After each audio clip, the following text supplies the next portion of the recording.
Hello everybody, welcome back to ComedIan MTG. My name is Ian. Today I have a deck tech for a deck that I've been pretty excited about for a long time, but I've actually never featured on the channel. And when I kind of had that revelation, I realized it was kind of silly because I've been playing this deck for months now. I've taken it to a tournament. I just have never talked about it on this channel, and it's a deck I've been really excited about for quite some time. So without any further ado, let's jump right into it. Today I am going to be showing you a deck I call Pod King. Let's jump over to it right now. Before we get into the details of this deck, I just want to remind you that if you like videos like this, you enjoy the deck techs here on the channel, please make sure to hit that like button. It tells YouTube that you enjoyed this content. Make sure to hit subscribe so you can see more things like this. We're doing a lot of big deck focuses this month, and I'm excited to bring you guys more spice, more options, more fun for cEDH. And if you really want to support the channel, please head over to patreon.com/ComedIanMTG. Any help you can do there is so awesome for the channel. It helps us get new tech, new gear, upgrading stuff all the time, and always looking for more options for you guys out there in the audience. So thank you for all your support so far, and without any further ado, let's jump right in. So this deck is Pod King. This is a mid-range sort of Stax Kenrith build. You actually may have seen this on cEDH Brazil. I'll probably leave that link down below if the gameplay has come out by this point. But it is the first place I was featured playing this deck, as I played it with them quite some time ago. As I mentioned, I've been playing this deck for a bit. I brought it to the Founders Cup tournament and just barely missed the top 16 because of some shenanigans, but I felt very confident with it, played it a lot, and would definitely take it to another tournament soon. But what is the point of this deck? Where does the name come from?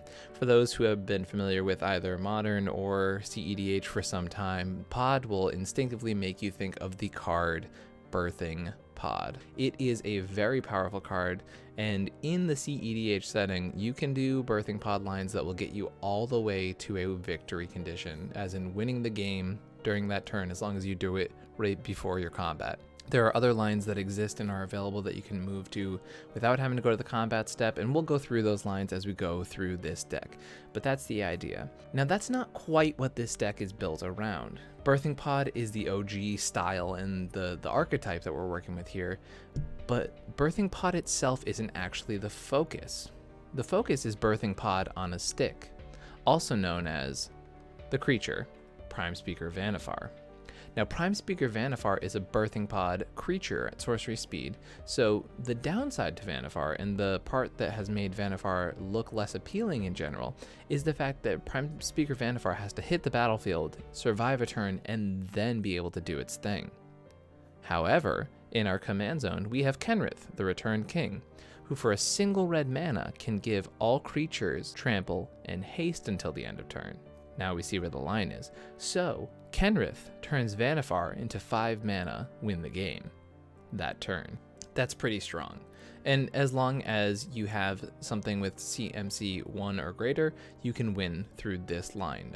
It has the ability, because of the way the deck is built, to go all the way from 1-drops, which, as you can see right down here, there are a ton of 1-drops because, 1, you really want mana dorks in this deck, as it really furthers our game plan, and 2, there's a lot of really cool creatures in the 1-drop slot. So not only like just mana dorks, but we have things like Esper Sentinel and Ragavan and Sylvan Safekeeper as well.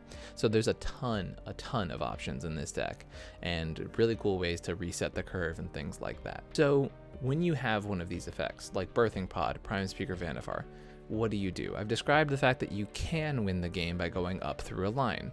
Well, let's talk about it. So let's say we start with a 1-drop creature, something like an Elvish Mystic. Then you would go to the 2-drop slot. In that we have Corridor Monitor. Now this is awesome because it works with, once again, both of our conditions. So when it enters the battlefield, it untaps an artifact or a creature you control, i.e. it can either untap your Birthing Pod, or it can untap your Prime Speaker Vannifar. Then we go to the 3-drop slot. That's where we have Deceiver Exarch. Deceiver Exarch lets you come in and untap a permanent, i.e. one of our 2 options here. Now here's where the deviation happens. If you want to have full lines for both Vannifar and for Birthing Pod, you have to go with different options here. That's important to know as we go through this lines. If you want to go through the Vannifar line, the next thing you get is a Breaching Hippocamp, which comes in and untaps a creature. That will be sacrificed to go get your Karmic Guide, which will come in, bring back our Hippocamp. You'll sack the Hippocamp again, which will go get a cEDH. cEDH will get a Karmic Guide copy when it enters the battlefield. So you'll come in, tap Kiki, make another Karmic Guide. That will bring back your Hippocamp, which will come in and untap the Kiki this time. Now, you can use your cEDH. For those unfamiliar with combos, cEDH basically goes infinite with a ridiculous amount of creatures. And so you can tap cEDH, make a copy of Hippocamp. It'll come in, it'll untap cEDH. You do it again, and now suddenly you have an infinite number of hasty Hippocamps ready to attack. This not only works with Hippocamp, but let's pivot over to the Birthing Pod line. So you've just sacked your Deceiver Exarch. And instead of getting the Hippocamp, what you're going to do is you're going to get the Felidar Guardian. Now, Felidar Guardian will allow you to exile a permanent and return it to the battlefield immediately. When you do that to an artifact, like Birthing Pod, it comes back in untapped. So Felidar Guardian will come in, reset your Birthing Pod, and that will allow you to go get, hey, Karmic Guide, which will bring back the Felidar Guardian, which will once again flicker the Birthing Pod. You then sack the Felidar Guardian again to go get Kiki. Now this is going to start sounding familiar. Use Kiki to copy Karmic Guide, bring back the Felidar Guardian, except this time, instead of flickering the pod, you're going to flicker Kiki. And now suddenly the same thing happens. So you make a copy of Felidar Guardian, it comes in, flickers Kiki. Now Kiki's untapped. You do the same thing, and you have unlimited hasty Felidar Guardians. And obviously you go to combat with these things and kill your opponents with them.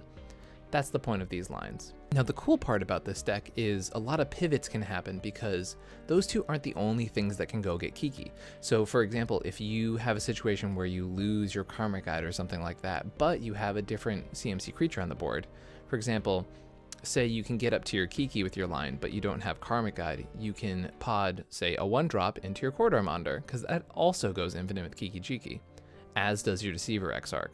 So with the Birthing Pod and cEDH and Vannifar lines, there's a lot of interesting layering that can happen that can allow you to pivot mid-game. So as I mentioned before, that's not our only win condition.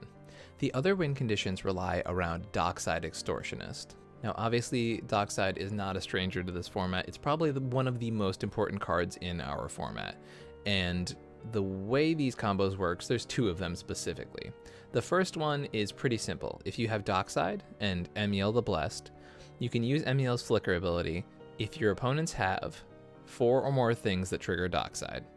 So if Dockside makes 4 treasures, you can use 3 of them to Flicker Emiel, and that should net you at least 1 treasure. And from there, you can continue this loop over and over again until you have infinite mana. From there, you can do a number of crazy things with Kenrith. You can draw your entire deck, you can play all your creatures onto the battlefield. You can also do things where you make your opponents draw their entire deck, and then if they ever try to respond, you continue to make them draw their entire deck in response to what they're doing. So there's no way they can really mess with you when you're going through that line. So that's a quick way to make infinite mana.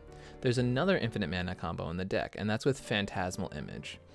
And it's technically with Dockside, but if your opponents have a Dockside, this works as well. Now you need way more treasures for this line, but Phantasmal Image is good enough that it's earned its spot in the deck because it can do some really busted stuff. But if you have Phantasmal Image and your commander, and there is a Dockside on the battlefield, once again, you don't have to own this Dockside. What you can do is you can use Kenrith's ability. You play the Phantasmal Image as a copy of a Dockside. And if it makes 8 treasures, which I know is a lot and it doesn't happen in a lot of games, but it happens more than one might think. For example, in the gameplay I alluded to earlier, there was a situation where my opponents had to keep sacrificing their own artifacts so I couldn't go off with this loop. But if you have the Phantasmal Image, you have it be a copy of Dockside, and you make, as I said, at least 8 treasures. Then you use Kenrith's ability to put a 1/1 counter on target creature. Now, Phantasmal Image says, if it's targeted by a spell or ability, it gets sacrificed. So what'll happen is you will go to put a counter on it and it will actually sacrifice itself. This is where Kenrith's reanimation ability comes in. You can put target creature from a graveyard onto the battlefield under its owner's control. Now suddenly your Dockside image is back on the battlefield. So once again, that costs 2 to put a counter on, 5 to reanimate it. So that's why you need 8. So you're not going even with that loop, you want to go above with that loop. And Phantasmal Image, as I said, provides a ridiculous amount of utility in the deck in general. So the fact is, it's a loop that's super easy to include, and the card quality of it's very, very high. So what are we trying to do to bridge stages of the game? As I mentioned, some of these pod lines do have some slower, more expensive pieces in them. What is the idea here? The idea is to basically be a mid-range Stax deck. So we're playing a bunch of creatures, as you can probably see here, like Douthie Voidwalker, hating on your opponent's graveyards. This deck is very focused on rule of law effects specifically, things like Aethersworn Canonist, Eidolon of Rhetoric, Archon of Emeria, etc. But there's also some other effects down here. We have Rule of Law and Deafening Silence. As I mentioned, Rule of Law effects are very strong here. But there's other things too. We have Chalice of the Void that you can put on 0 to stop early mana rocks and other numbers.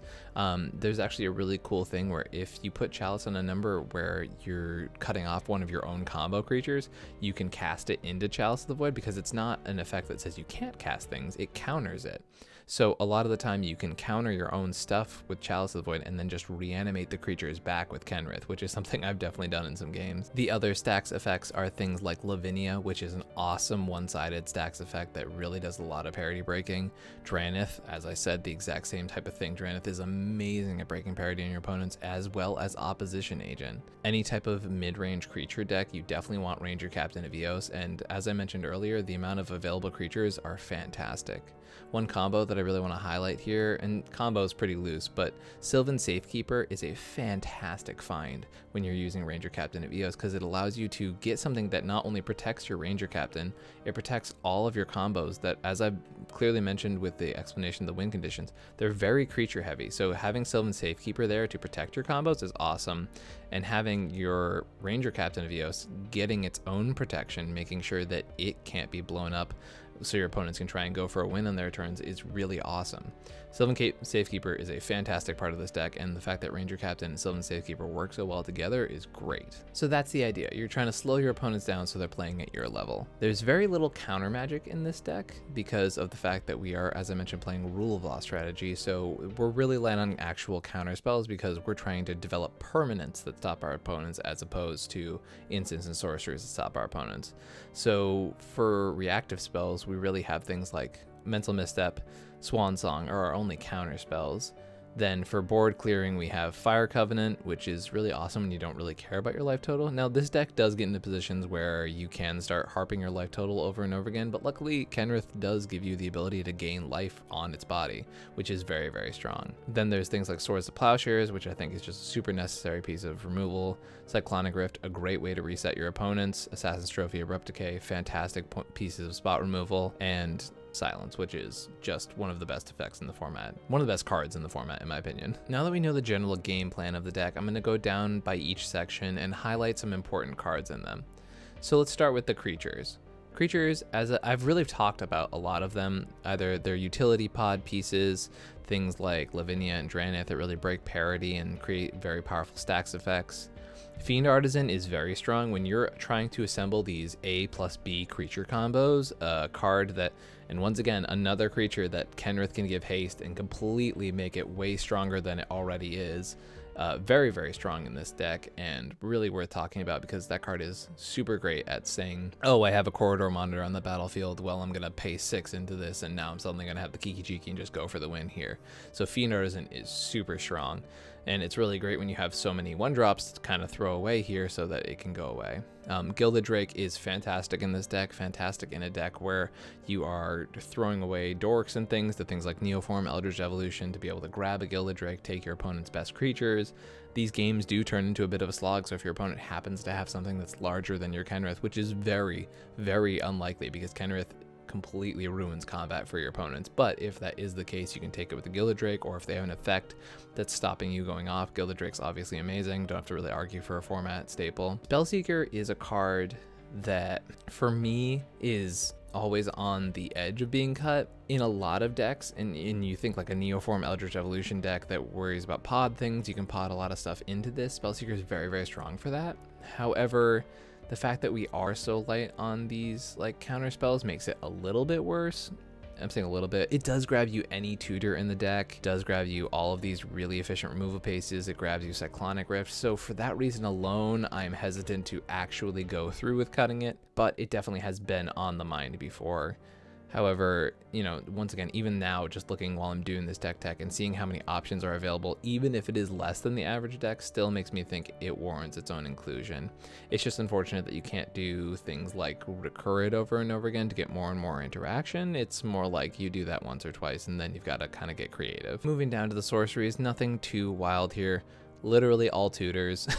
You want to be able to get what creatures you want at the right time and be able to go through your game plan. As far as instants, I talked about the utility of Fire Covenant. Eladamri's Call is really important when creature combos are the focus of your deck, and an instant speed tutor allowing you to hold up interaction or things like that and then go for a tutor.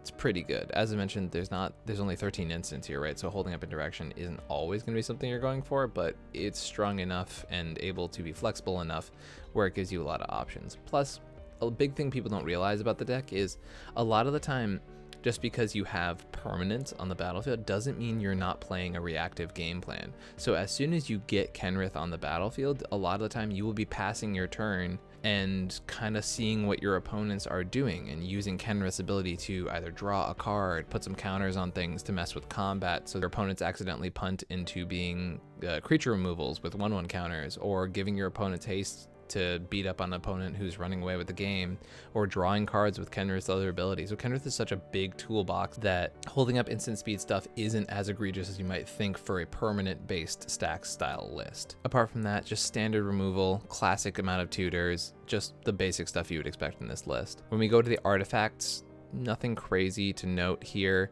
Not a ridiculous amount of artifacts, but just enough to be able to cheat your stuff out early. We're not playing something like Oof, even though we're low on artifacts because of the fact that we like to use Dockside lines, and Birthing Pod is a win condition in our deck.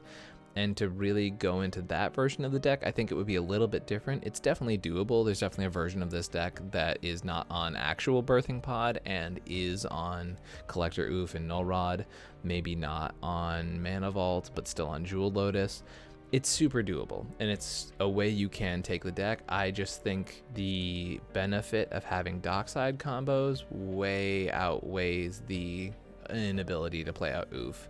I think Dockside combos are a great secondary combo for the deck, and I think anything else added to the deck as a secondary combo, if you're playing Collector Oof style things, would water down the efficiency and power level of the deck way more than it would add to it. Chalice of the Void here, I think this is just a really good deck for this card. As I mentioned, all of the ways that you can break it with the reanimation earlier, it's kind of important. Going down to the enchantments, we mentioned the Rule of Law effects earlier. Rhystic Study and Mystic Remora are super powerful cards and great includes in the format.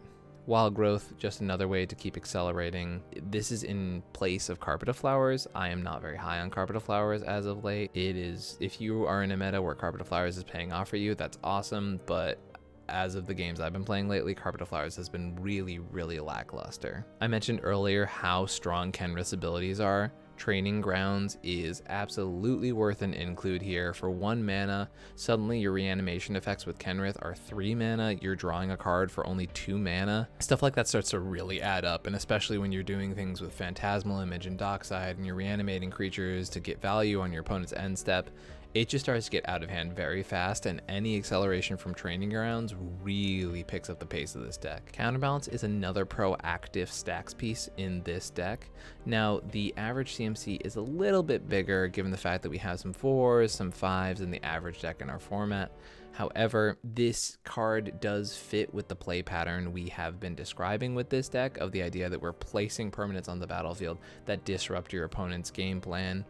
And the idea is that your opponents will not be able to really know what's going on into this counterbalance. You flip it at the right time and really disrupt them. So the fact that they are probably limited to a certain amount of spells per turn due to our Rule of Law effects, and some of their spells may get countered with counterbalance, seems pretty strong. Sylvan Library is a fantastic draw effect, but the best enchantment right here is probably Survival of the Fittest. This card brings this deck to a whole new level if Kenrith is on the battlefield. Now, if Kenrith is not on the battlefield, this card is still absolutely insane. The ability to like pitch a Mana Dork to go grab a Dockside whenever you want, to grab a Gilded Drake, a Douthia Voidwalker, another Rule of Law effect, whatever you need. We have 33 creatures in this deck. So Survival is an amazing toolbox card. and works really, really well. Even I've had times where I pitch a creature that I want on the battlefield, but I also want to get a Karmic Guide, so then I'll hard cast a Karmic Guide to get the card that I threw away in the graveyard. Insane synergies like that really, really help the deck. Survival also is just very, very strong with Kenrith out, because now all of a sudden you're pitching cards to go get other cards, and also you're reanimating those cards onto the battlefield with Kenrith's ability. And with those abilities combined, it just gets absolutely insane. It's such a strong way to play the deck. Survival is one of those cards that is super high priority. It doesn't win you the game right away like Vanavar or Birthing Pod, but it's pretty crazy when it goes off. Nothing too crazy in the land slot. We don't have to worry about ad nauseum, so we can play some more painful lands like Tarnished Citadel, because the priority here is creating the mana to get your lines going, because you do have a wide variety of mana costs. If we look at this deck, you know, I'm really prioritizing these 5-color lands because we have a lot of dorks in the early game, but also we have things like Ragavan, that's a red card, and Dockside, that's a red card, and Douthie, double black, Lavinia, white, blue. So the amount of variety in the mana cost of this deck is pretty high. However, because we're leaning on green, we do get a good amount of fixing because of it, so that's pretty helpful. Apart from that, the mana base is pretty straightforward. And that's it for highlights of the deck right now. As you can see right here, this is the sideboard. These are all cards I have been tinkering with in the list, whether they should be included. Grand Abolisher is one that I'm especially thinking about recently, along with Mayhem Devil. Specifically the idea that Grand Abolisher, you can, if you're messing around with the pod lines and you think your opponent has some interaction, you want to do an early thing where you know your pod lines are going to work if you do a certain thing. So maybe you pod away or neoform one of your 1-mana dorks into a Grand Abolisher, and now suddenly your opponents who thought they could interact at a later time are forced to not do anything. That ends up winning a lot of games. Right now it is tough because I have to find the slot for it, and it's a very proactive card when this deck is trying to be proactively stacksy. This is proactively, I'm going for my combo, so finding a slot for that is pretty interesting.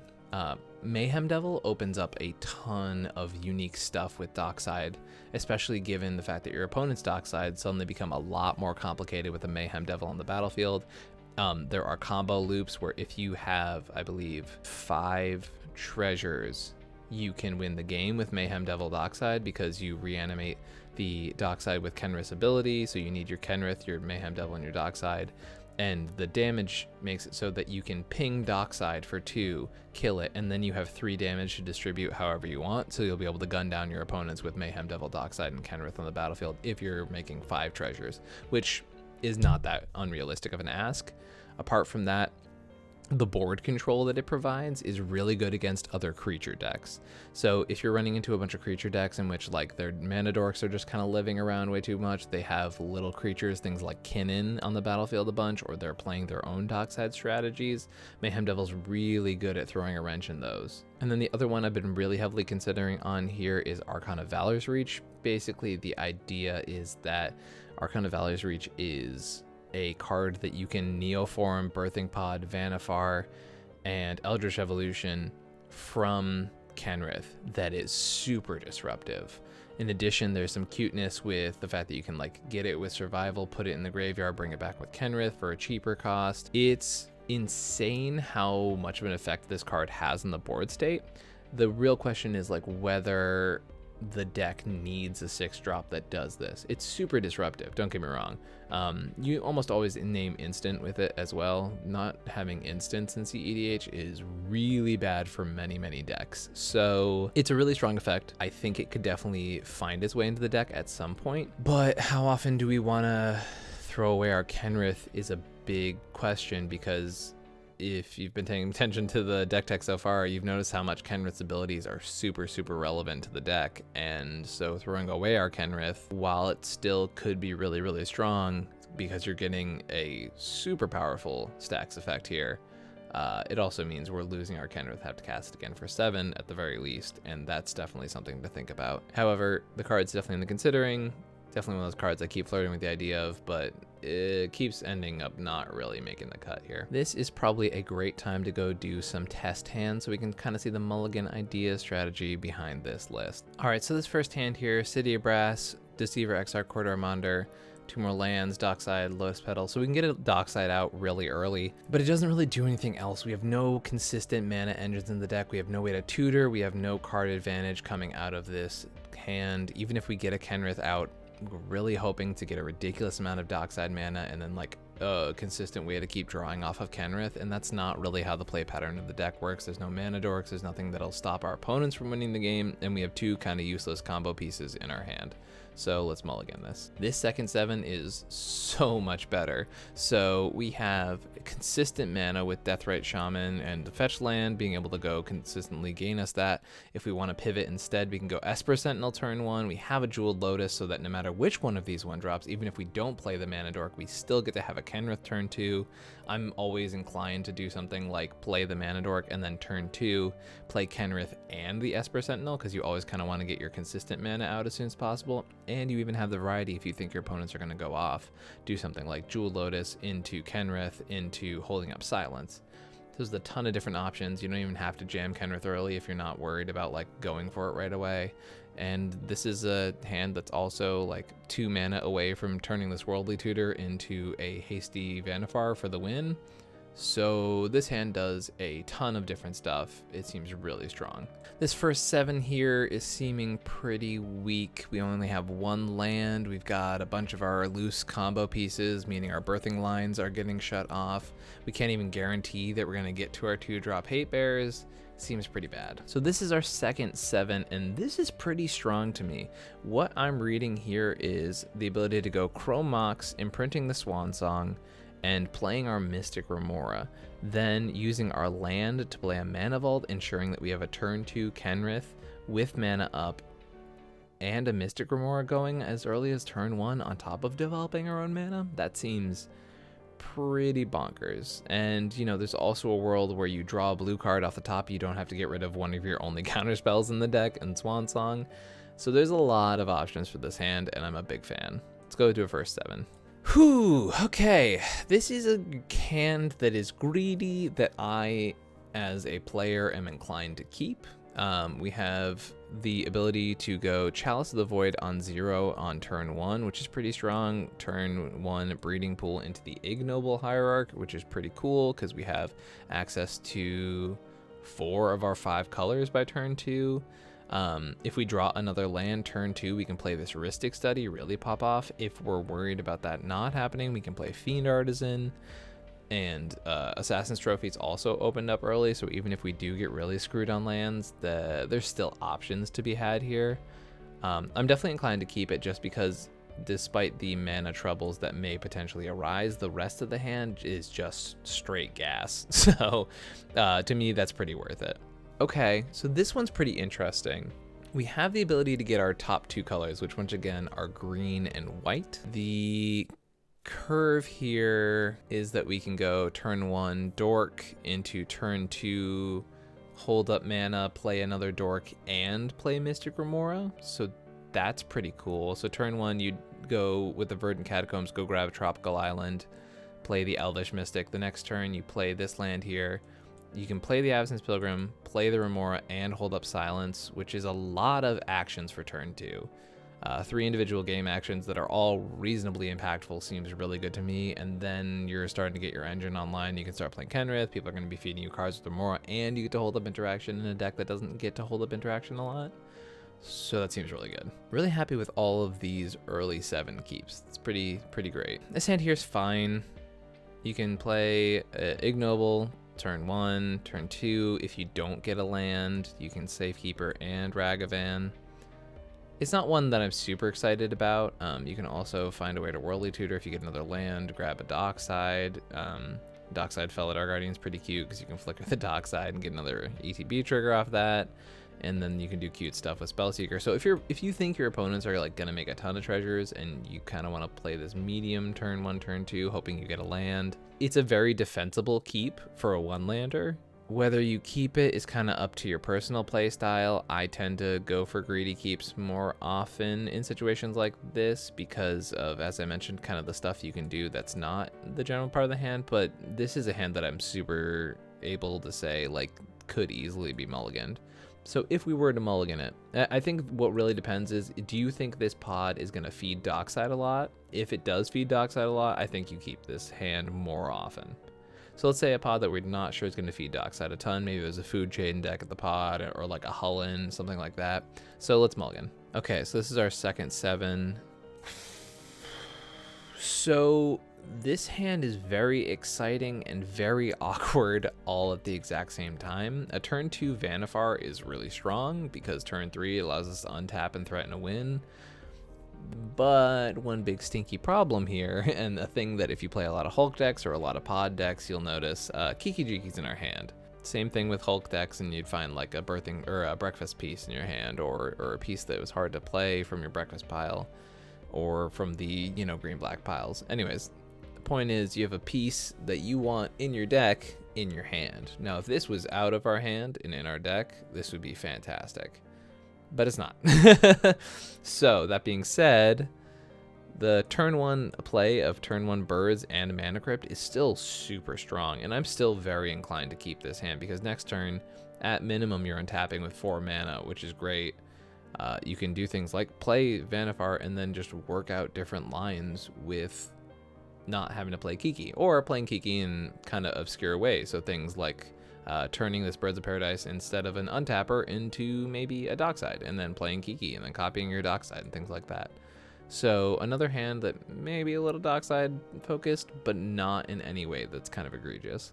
It's a hand that you might have to use politics and, you know, play Vannifar, and people are going to be like, oh my god, Vannifar, we have to get rid of that right away. And then you kind of like, this would be a hand I would probably like show the table that I have Kiki in hand to be like, this isn't as bad as this looks like. Just some general strategy.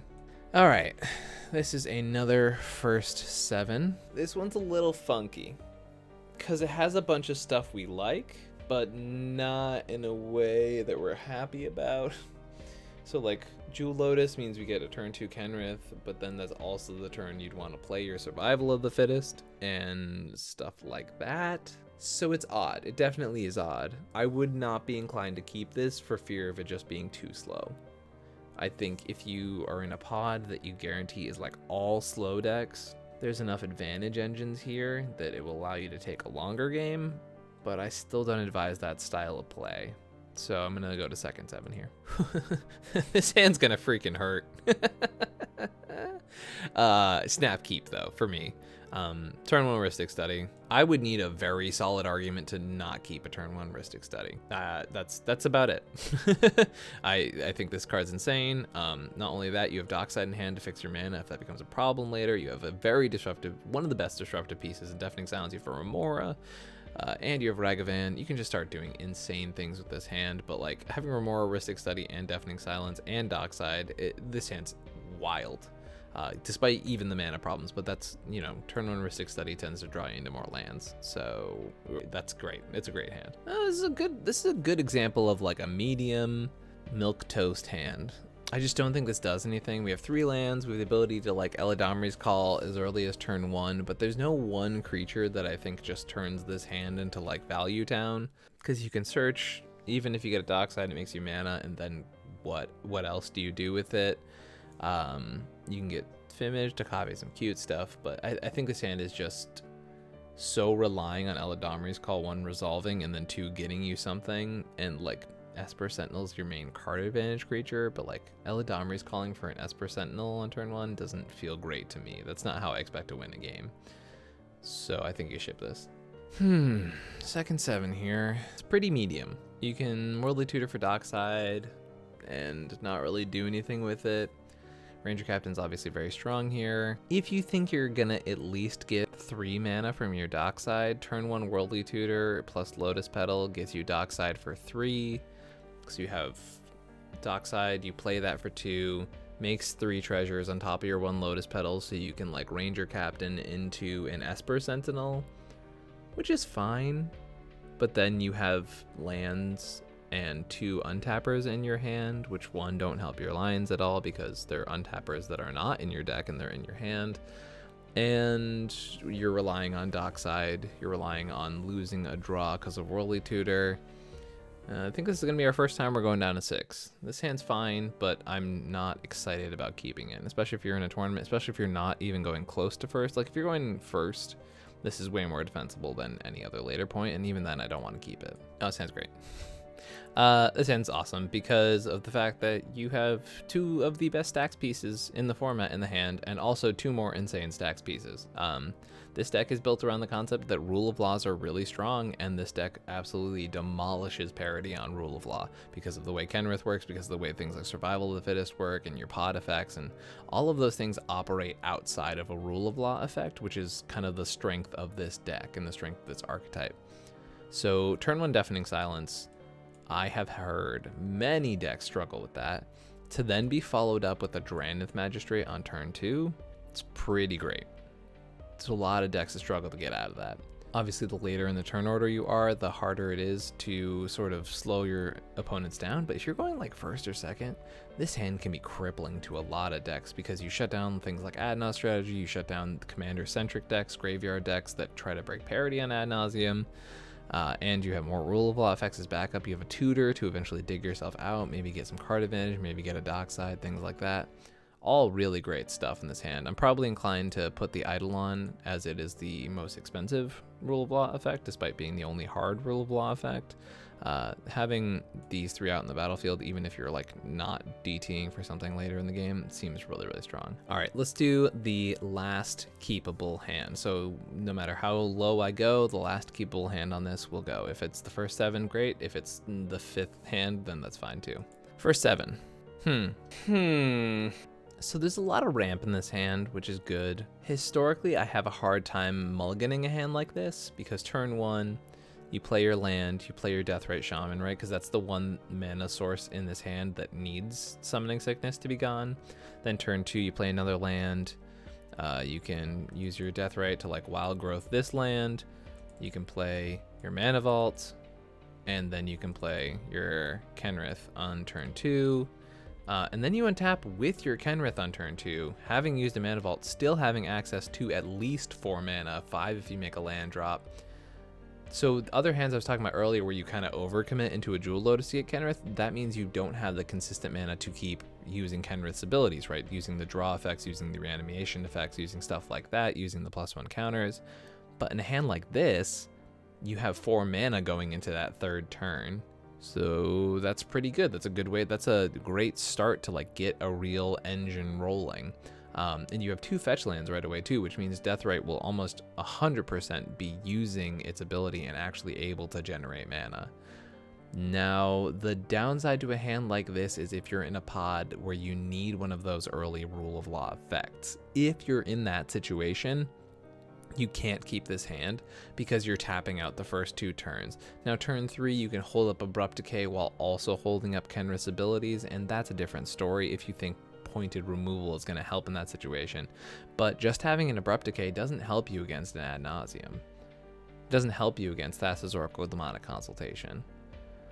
It barely helps in dockside stuff. You know, doesn't help against an Underworld Breach really, because well, Abrupt Decay specifically actually helps with Underworld Breach in specific, because normally Breach just gets them back their interaction too, but Abrupt Decay is kind of like a big FU to that, so that's fine. But these are thoughts you have to have of what does this hand do into different types of pods. If I'm in a turbo pod, I can't keep this hand. It is too slow. I don't have any of my Stax pieces. But in any mid-range pod, any grindier pod, this hand's really great at setting up your engine. So let's say we're in a more ad nauseam focused pod and say that this first 7, although in my opinion very keepable, we're assuming we won't draw any Stax pieces, which is a little bit of a silly assumption, but either way, let's go Mulligan down to our second 7. This hand feels a little slow. Plateau doesn't really work with Dauthi in hand. We set up a turn 2 survival. We once again have Abrupt Decay, which is great, but we're not trying to play the deck holding up interaction and not developing our game plan. Let's go to 6. So this hand's kind of interesting because our 1 land doesn't work with what we're doing in this hand. You can get a turn 1 survival going, which is pretty interesting if you pitch a Llanowar Elves to this Chromox or a Finhorn Elves to the Chromox. If you get a red source at all, this hand's really good because it allows you to go for pitching this to get a turn 2 dockside. if you get another land, so that's a really cool synergy to have. There's also a world in which you use Chromox to play the Llanowar elves, or vice versa when the elves, and exile the other elf. The lack of ability to get Dockside because of the lack of red mana is a little frustrating, especially given the fact that you have Ragavan here as well, so red mana is kind of important in a deck that's not too important usually. So once again, this is a defensible keep. It's faster than the other hand I mentioned that kind of slowly has its engine going, especially if you draw that red land, then this hand's a lot faster because you're kind of threatening a turn 2 win with crazy Dockside, turn 3 win with a non-crazy Dockside. So I guess it depends on what you're kind of going for here. Let's say we're being safe and not keeping a hand like this. So let's go down to 5. So this hand's fine. I think you throw back 2 of these lands, to be honest. There's just too many of them. You can keep the Cradle because this is a deck with, as I mentioned, 33 creatures, so the odds of you drawing more and more creatures, and in the meantime it just tapping for green is fine, especially with Deathrite. So you probably keep the fetch land and the Guy's Cradle.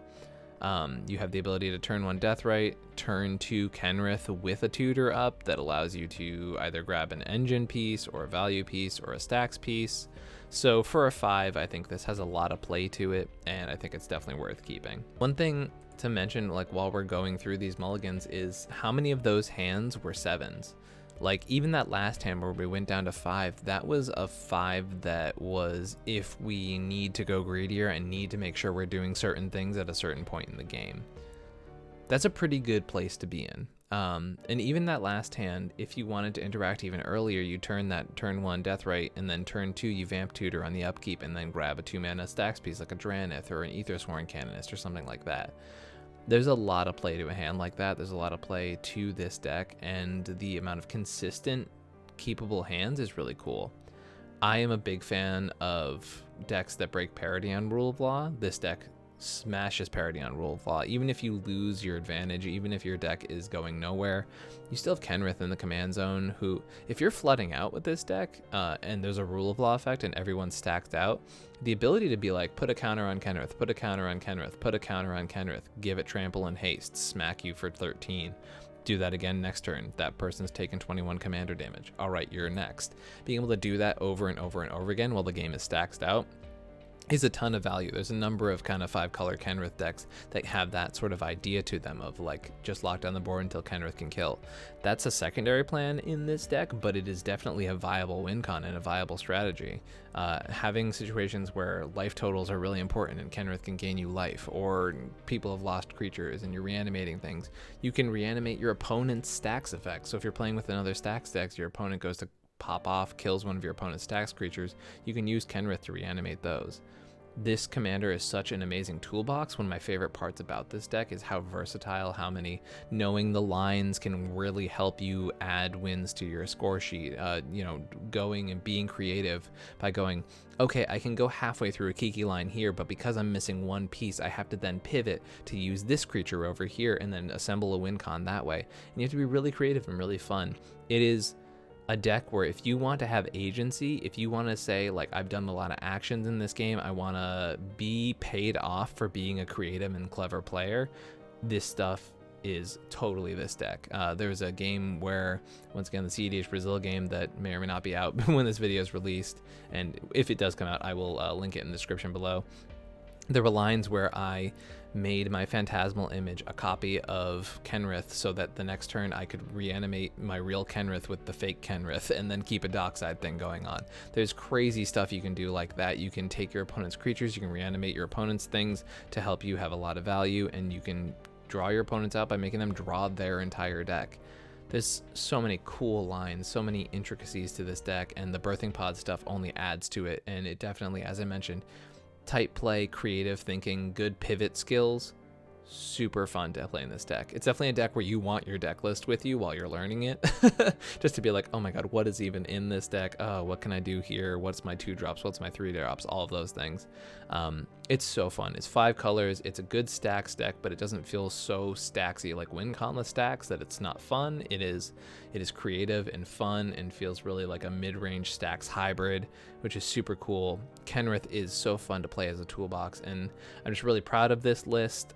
submitted it to the DBDB, so hopefully it gets in there because there's a lot of work that's gone into this deck. And that's about it. So hopefully you enjoyed this deck tech.